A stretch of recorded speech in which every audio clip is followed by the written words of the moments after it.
Allahümme salli ve sellim ve barik ala seyyidina Muhammedin ve ala alihi adede in'amillahi ve iftali. Euzu billahi mineşşeytanirracim. Bismillahirrahmanirrahim. Efendim, yaratılışta Perşembe günü olarak adlandırılmış sürece gelmiş bulunuyoruz. Dünya hayatının artık tam bir serüvenle başladığı ve aynı anda da bozulmanın başladığı alandayız. Yani bir şeyin yaratıldığı anda bozunum sürecinin takdir edilmesi. Bu Rabbimizin maddeye vermiş olduğu bir başka özellik.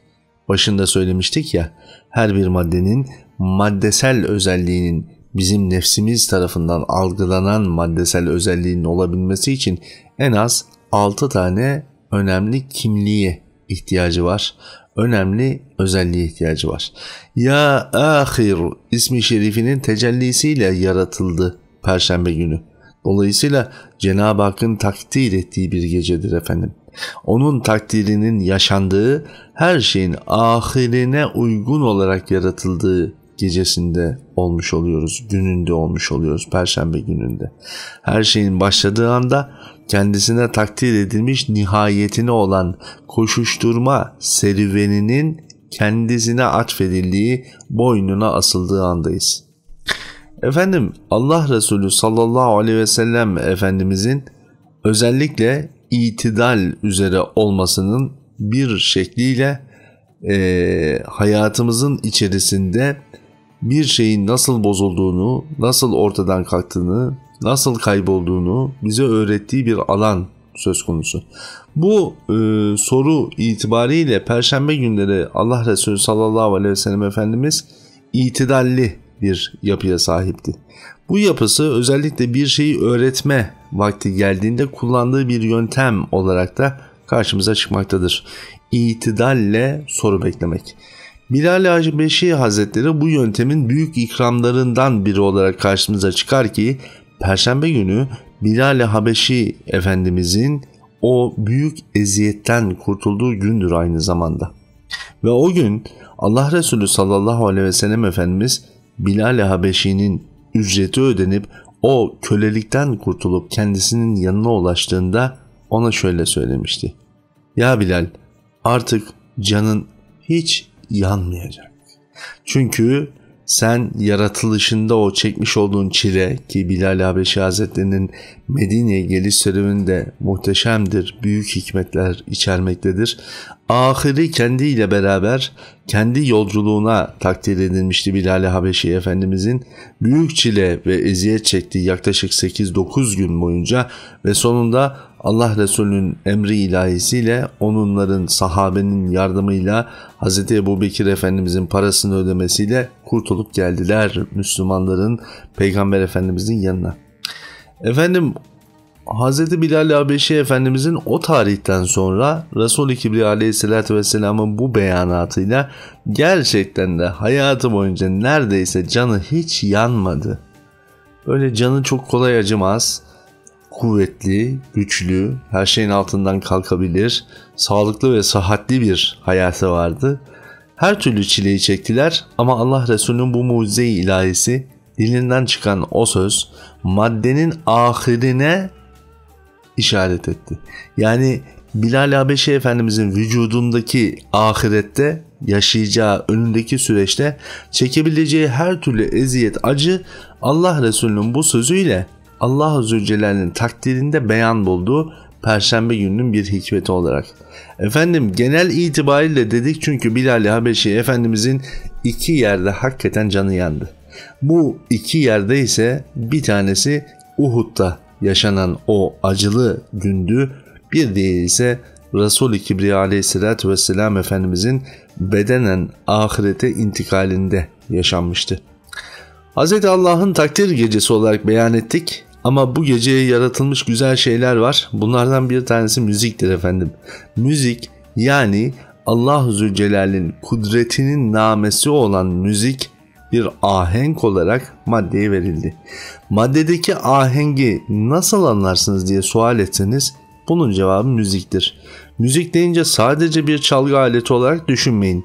Anadolu'da, dünyanın pek çok yerinde hala bir ağaca eliyle vuran, bir taşa eliyle vuran, sonra o taşın, ağacın ya da herhangi bir duvarın, herhangi bir nesnenin içinden gelen o tınıyla ne çeşit bir şey olduğunu kestirebilen pek çok erbabımız da var elhamdülillah.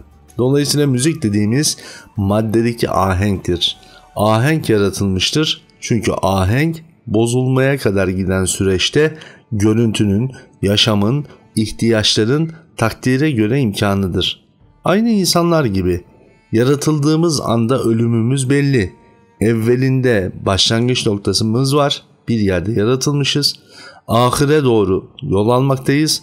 Dünya bir durağımız. Bu durakta ise doğduğumuz andan itibaren yaşlanıyoruz aslında. Ölüme doğru koşuyoruz. Hızlıca büyüyor olsak da bu aynı zamanda büyük bir bozunumu da getiriyor. Her bebek büyürken defalarca vücudu değişiyor, dönüşüyor. Sonra bir gençlik, sonra bir orta yaş, sonra da bir yaşlanma yaşanıyor. Dolayısıyla bir ahenk hasıl oluyor. Ahenkse sona saklanmış oluyor. Efendim Medine'ye gelirken Resul-i Kibriya aleyhissalatü vesselam Efendimizin gelişinde söylenilen ve meşhur Tel'al Bedru sözleri müziğiyle beraber hicretin sonunda söylendiğinde işin ahiretinin yaklaştığını da herkese ifade etmişti. Siyer-i Nebi'nin o tatlı anlarını anlatmayı Cenab-ı Hak bize nasip müyesser eylesin. Böylece bütün Mekkeliler de bu sözlerin neler olduğunu duyunca günün birinde Mekke'ye geri döneceklerine sanki artık hissediyorlardı.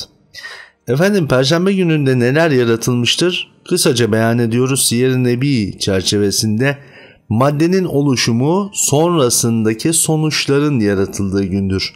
Bir yerde bir tuz var, bir yerde bir su var. İkisi karıştığında ne olacaksa olacak şeyin ahiri maddenin kendisinde yaratılmış özellik olarak takdir edildiği günde, gecedeyiz. Ve tuzdan bahsettik. Tuzun yaratıldığı gündür. Yani tuz dediğimiz sadece yemek içmeklik tuzdan bahsetmiyoruz. Kimyada da tuzlar olarak adlandırdığımız asit, baz ve kimyevi oluşumların temeli. Bir diğer yaratılan şey buğday. Bugün insanlığın temel ihtiyaçlarından biri olan Perşembe gününde buğday ve tahılın yaratıldığı bir gündür.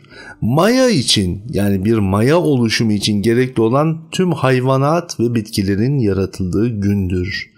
Dikkat, hep söylediğimiz bir şey var. Sırasıyla anlatıyor olsak da bu sıralama maddenin özelliğinin üst üste gelip sanki bir anda yaşanmış hali olarak düşününüz. Bilim adamlarının İslam'ın hakikatiyle uğraşmak uğruna verdikleri mücadelede Allah Zülcelal böyle mi yaratmış canım, olur mu öyle şey demeleri şeklinde bakmayınız. Çünkü evrimsel terminoloji burada hem şaşırtıyor hem de bunu görenler şaşırıyorlar. Çünkü maddede ve hayvanatta birbirine benzeyebilme ve bu benzeşik özelliklerinden yola çıkarak bir evrim varsayımı, bizim de bir maymundan, bir atadan geldiğimize olan inanç ve düşünce biçiminde kurgulayanlar bu şaşkınlığı bu futuhatımızda sadece özetle belirlediğimiz, özetle anlattığımız bu söylemi hakikaten anlıyor olsalar, evrimin aslında bir anda gerçekleşen üreme kapasitesi ve çeşitlendirme ve yaratım sürecinin birbirlerine yakın bir biçimde gerçekleşmiş olmasının illeti ve sonucu olarak evrimciler tarafından yanlış anlaşılmak istendiği için yanlış anlaşıldığını da ekleyebiliriz. Yanlış anlaşılmaya istendiği için diyoruz çünkü yaratılışa inanmıyorlar.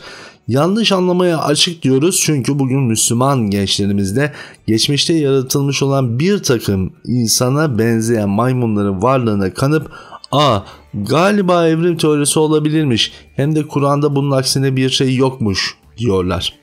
Kur'an-ı Azimüşşan'da ise tam tersi var. İnsandan maymun olabiliyor ama maymundan insan olmuyor.